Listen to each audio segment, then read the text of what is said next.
Cette vie est un hôpital où chaque malade est possédé du désir de changer de lit. Celui-ci voudrait souffrir en face du poêle, et celui-là croit qu'il guérirait à côté de la fenêtre. Il me semble que je serai toujours bien là où je ne suis pas. Et cette question de déménagement en est une que je discute sans cesse avec mon âme.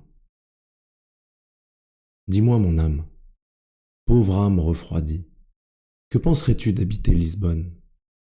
Il doit y faire chaud, et tu t'y ragaillardirais comme un lézard. Cette ville est au bord de l'eau. On dit qu'elle est bâtie en marbre, et que le peuple y a une telle haine du végétal qu'il arrache tous les arbres. Voilà un paysage fait selon ton goût, un paysage fait avec la lumière et le minéral, et le liquide pour les réfléchir. Mon âme ne répond pas. Puisque tu aimes tant le repos, avec le spectacle du mouvement, veux-tu venir habiter la Hollande, cette terre béatifiante? Peut-être te divertiras-tu dans cette contrée dont tu as souvent admiré l'image dans les musées. Que penserais-tu de Rotterdam, toi qui aimes les forêts de mâts et les navires amarrés au pied des maisons? Mon âme reste muette. Batavia te sourirait peut-être davantage. Nous y trouverions l'esprit de l'Europe, marié à la beauté tropicale. Pas un mot. Mon âme serait-elle morte?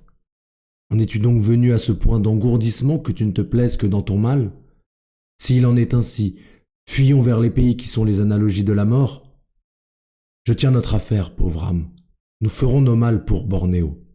Allons plus loin encore, à l'extrême bout de la Baltique, encore plus loin de la vie, si c'est possible. Installons-nous au pôle. Là, le soleil ne frise qu'obliquement la terre, et les landes alternatives de la lumière et de la nuit suppriment la variété et augmentent la monotonie, cette moitié du néant. Là, nous pourrons prendre de longs bains de ténèbres, cependant que, pour nous divertir, les aurores boréales nous enverront de temps en temps leurs gerbes roses, comme des reflets d'un feu d'artifice de l'enfer. Enfin, mon âme fait explosion, et sagement elle me crie « N'importe où, n'importe où !» pourvu que ce soit hors de ce monde. Charles Baudelaire, Le spleen de Paris.